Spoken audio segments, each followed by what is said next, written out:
now got 10 minutes for questions to the deputies. Members, are there any questions?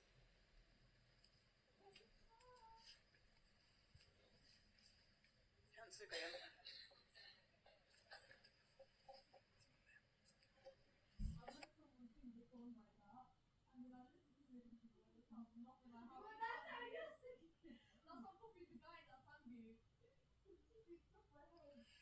Okay, thanks a lot, convener. Could you tell me, you spoke about insurance cover. What currently is the insurance cover that homeowners find themselves with? Most homeowners, if I'm correct, most homeowners have had approval of the retention of their insurance, but caveats have now been included that any RAAC-related incidents will not be covered. So let's just say, for instance, there's an earthquake tomorrow, or a major rainfall, and the water ingress then affects that. You have 10 weeks of solid rain. Irrespective of the fact that there's an earthquake or weather condition, these properties will not be covered because of the RAAC roof. And that would probably apply to many other situations that we've not even thought about at this stage in time. So in essence, we're talking about a futile insurance cover. Councillor Graham, can you turn your mic off? Have you got a follow-up question? Okay. I think one of the things I picked up, there was concerns with... Sorry, Councillor Graham, can you speak into the microphone? We're really struggling to hear you. Yeah. Thank you. Okay, thanks. There's been concerns raised in the press that there hasn't been much contact between council officers. Could you tell me how much contact has there been with council officer?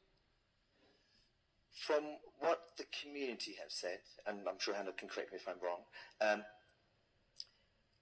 most people have been asking for appointments or advice. They've been told to wait because priority has been given to council tenants.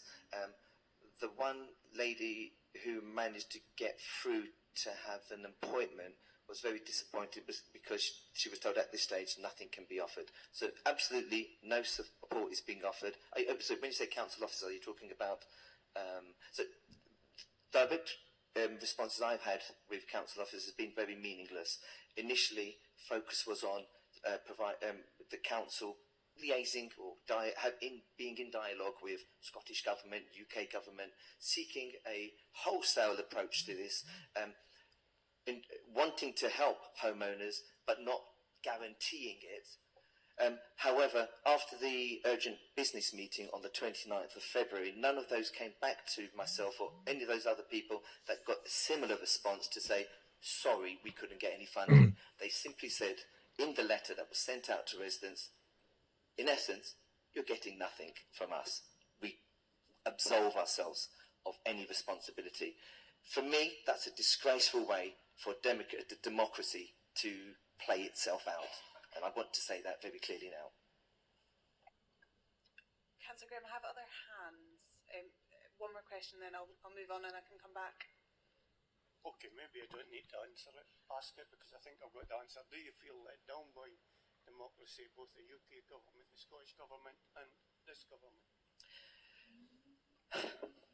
If you read the blog post we've written, if you look at the number of people who have come out, if you listen to what was being said on the streets today, the songs of We Shall Not Be Moved, if you've watched BBC News and seen the tearful homeowners faced with disgraceful, crippling financial crisis imposed upon them by a council, in essence, there to protect them, who are shelving their responsibility, absolving themselves of, in essence, what I perceive and most of the world perceives. And if you look at the petition, we're getting signatures from across the world. If you look at how many people have actually read the petition, you're talking in the millions. But it seems that only local people are signing because people think it's a local petition. We're about to change that. It's disgraceful. I think anybody, not just local homeowners, although you can see that, put your hands up if you're outraged. I'm not going to say more. But what I wanted to say, and to make clear, is the impact of this sheds such a poor light.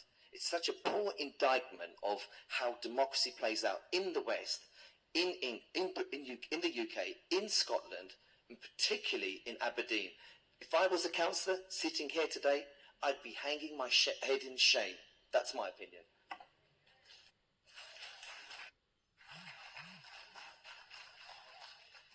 Councillor Henriksen. Thank you, Convener.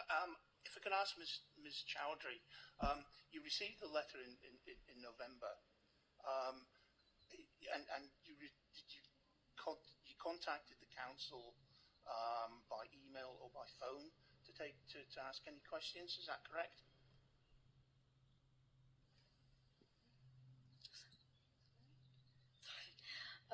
Yes, I did. I tried to email just to get some clarification on what would happen next, but didn't really get anything, to be honest, because I don't think at the time you knew what was happening either, on what the next steps would be. Thank you. If we can come back on that, have you tried to contact the council to arrange meetings since that to find out, as things have been fairly fluid with regards to this, have you tried again to contact the council to arrange meetings?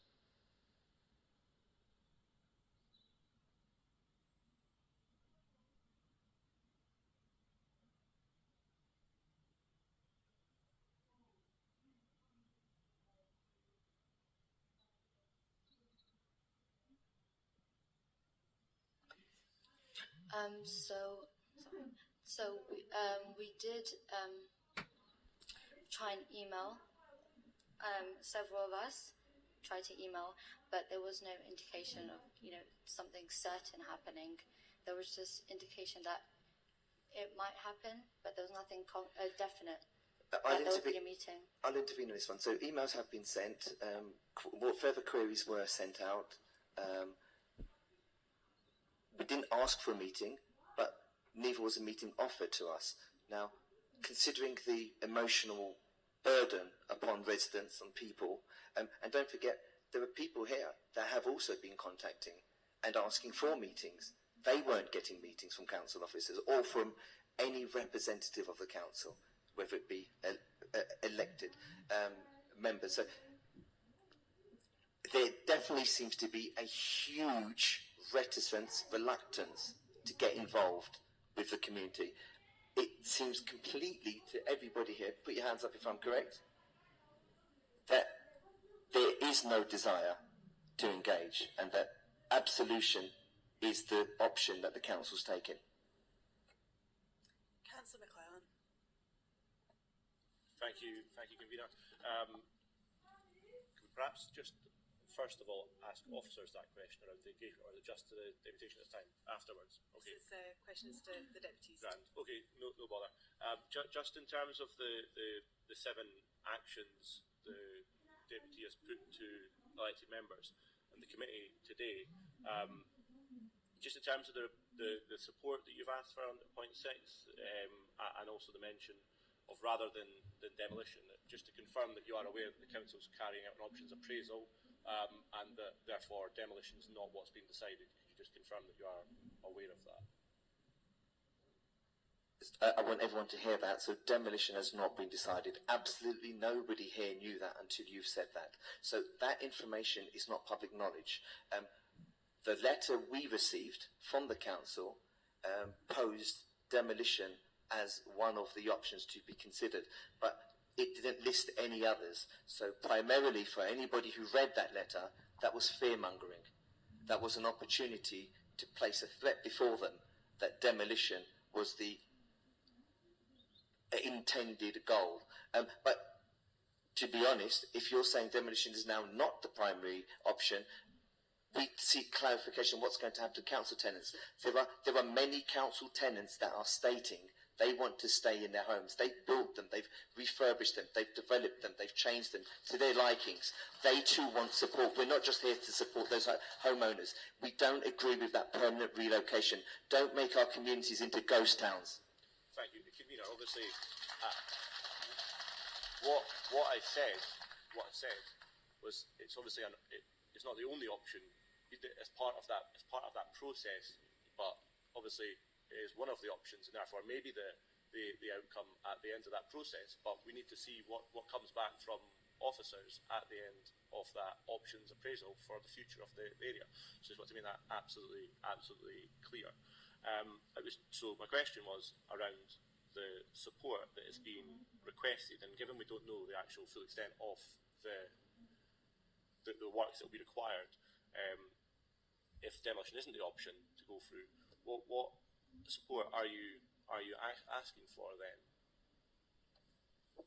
Firstly, okay, so it would have helped if you had explained earlier that what you were saying is that an option hasn't yet been agreed. But if that's okay, we've got that now. So at the moment, that's still potentially an option.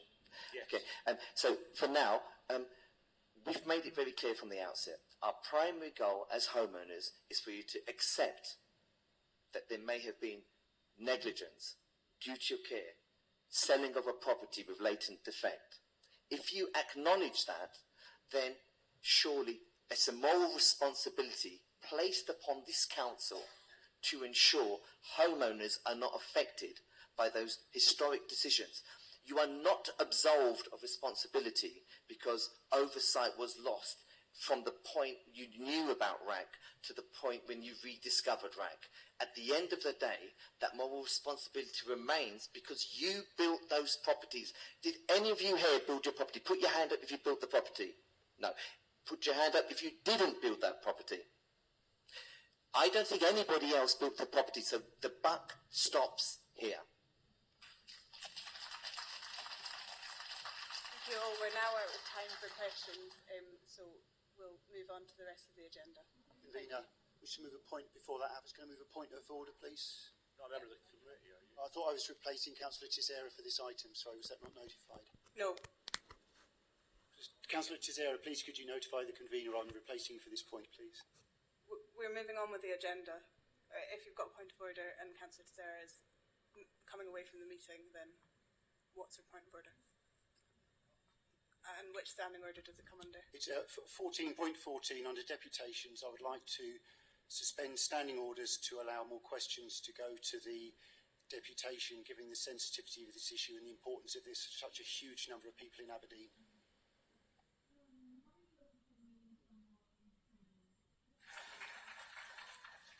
It'll be a procedural motion, so we'll go to the vote. Mrs. McBain. Oh, do you have a seconder? Councillor Graham is seconding. Thank you. To the vote. Thank you, Convener. The committee has before it a procedural motion in the name of Councillor Watson to suspend standing orders. Please vote for or against the procedural motion. Convener. Councillor Hendrickson. For. Councillor Bowes. Against? Councillor Cross. For. Councillor Davidson. For. Councillor Graham. Councillor McClellan. For. Councillor Mrs. Stewart. For. Councillor Tisera. Councillor Watson. For. Thank you, Convener. There's 8 votes for the motion, 1 against, so therefore motion carries to suspend standing orders. Thank you. Councillor Watson, I was going to suggest putting another 10 minutes on the timer. Perfect. If you would like to ask your questions. Convener, I wasn't finished then. Sorry. Councillor McClellan, you can finish off, and then Councillor Watson. Thank you. It was just to clarify around the other points then. Point 4, failure to disclose the RAAC roof condition and expiry of the lifespan of the home buyers. Just to confirm, and it's similar to, did you purchase the property from the council? Was the transaction between yourself and Aberdeen City Council? Because obviously you're saying about home buyers buying them from the council. It would be, can you just confirm that, please? Okay, so as far as I'm aware, Hannah is elected as chairman of the Tory Community RAAC campaign. I'm actually on the committee. So put your hands up if you think that we're a collective voice. So there's a mixture. Okay, in Hannah's position, just I'll assume that's what the question refers to. No, she bought her home from probably an ex-council tenant, but irrespective of that, there was no cascaded information because Aberdeen City Council had informed council tenants so that they, in the same vein, then informed incoming home buyers. The fault still lies with Aberdeen City Council. They were the disgraceful organisation that didn't submit essential information on the documentation they created for potential home buyers in a right to buy scheme that's meant to benefit people. I mean, I know that may be difficult to understand for some of you, but this is how people feel. They feel totally disregarded. They feel they're still being ignored. But I'm sure you've got something else to say to that, so I'll leave that there. Yeah, no, thank you. Convener, no, my question was just around that and, ACC's failure to disclose the lifespan to home buyers, but you didn't buy it from the council, so at what point would the local authority have divulged that information to you, is what I'm asking, because you put this before us. But I will say this once again. I don't think you understand, sorry. I'm going to try and put some clarity to this. I'm going to say this once again because he's asked the question. If ACC, I'm going to say ACC, if that's okay, everyone understand? Do you understand ACC? Okay, so we're using the acronym right now, or the abbreviation. If ACC were aware of RAAC, should they or should they not have been responsible of informing the initial council tenant of its presence so that they were able to undertake annual inspections of their roof? If that was the case, and that resident then did not cascade that information to the incoming buyer, then I agree that previous tenant was responsible for not sharing relevant information. But this is the hard part to understand, so I'm going to do this very slowly for you. Either way, if we relate to that very initial process, it's an ACC responsibility that was neglected. Sorry, I'm shouting. I have Asperger's. Can I just remind people in the public gallery, you're not supposed to be participating in the meeting, so if we could keep it quiet, just so we can continue with the questions before we run out of any further time. Thank you. Councillor Watson. Thank you, Convener, and thank you to members of the committee for extending the time for questions to the delegation. Can I just ask, what's the current mental impact on residents at the moment? Because clearly this is a huge trauma which people are going through. Thank you, Councillor. I'm feeling emotional now. I feel like I'm being attacked by somebody who doesn't really understand the whole process, or doesn't actually have any sense of the feelings, the manifestation of anger, frustration that people are feeling. I'm not going to name anybody because that's not right for me to do that. I think we can all see things for ourselves. We're sitting in a democratic building. We're expecting the people around us here to have a shared responsibility for the communities that they protect, and a desire not for any self-gain, not for any self-purpose, but for the benefit of each and every citizen, irrespective of race, creed, colour. I could go through the whole myriad of diversity, but I'm not going to. We're going to stick to the issues here. You have watched on the BBC News programmes, you have watched on ITV people totally aggrieved, crying. You've heard about an 84-year-old man, I believe he's here with us today, deciding to live in a roof under the threat of potential collapse, stating he'd rather live there than move out of the home he has known, that he has designed in the way that he wants it to be. Some of these people are very elderly. They've put their life savings. One woman, Lynn Winstanley, one of our committee members, quite clearly said on STV, she invested her life savings, I believe some inheritance. She wanted to live rent-free for the rest of her life. Was that too much to ask? We're talking about a community featured significantly in the indices of deprivation. How can you not understand that people are angry and upset? It's simple. I'll leave that there. Councillor Watson. Thank you, Convener. Just one more question. Aberdeen isn't the only place in Scotland which has got council homes and other homes affected by RAAC.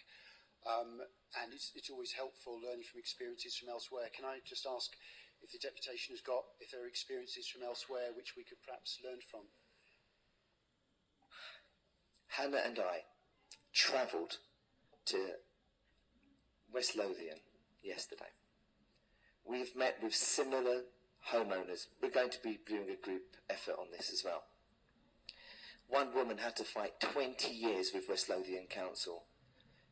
She and 10 homeowners stood resolute against a despicable attempt to purchase property at a pittance. 86 homeowners, 76 of them sold their properties under value. We're talking in some cases £18,000 for a £110,000 property. That is unbelievable. And I look before me and I see councillors here, and I'm hoping that people here do not have a similar agenda. I look at the investment that's being ploughed into this area, and I felt that, wow, if that investment was used carefully and correctly, that could benefit these innocent homeowners in Balnagasc. But what if that in any way has affected a decision to help these RAAC homeowners? Then I'm sorry, that is disgraceful, and that there needs to be a complete overhaul of those elected members standing above the people they protect. This is a day to remember. You can make the right decisions by listening to the voices that have come out to gauge for the presence of each of these people. You can make a decision to help these homeowners, to do what is right, to pay for those roof replacements because of the existing, well-recorded mistakes made by Aberdeen City Council. Do not let what happened in West Lothian mirror itself in this wonderful city, a city with deep heritage, a city that you can be proud, well, could be proud of. I mean, there are some comments I've heard today that undermines that process, but you do have an opportunity. Choose wisely. Thank you. Are there any additional questions? I'm not seeing any hands, so Councillor Davidson. Just one question, really. What's the insurance company saying about this situation? And obviously the houses were surveyed before they were sold, so what happened at the time? Was there anything raised at that point that there was a fault in the roofs? Or? Right. So at the time, in home buying reports, it was raised that there were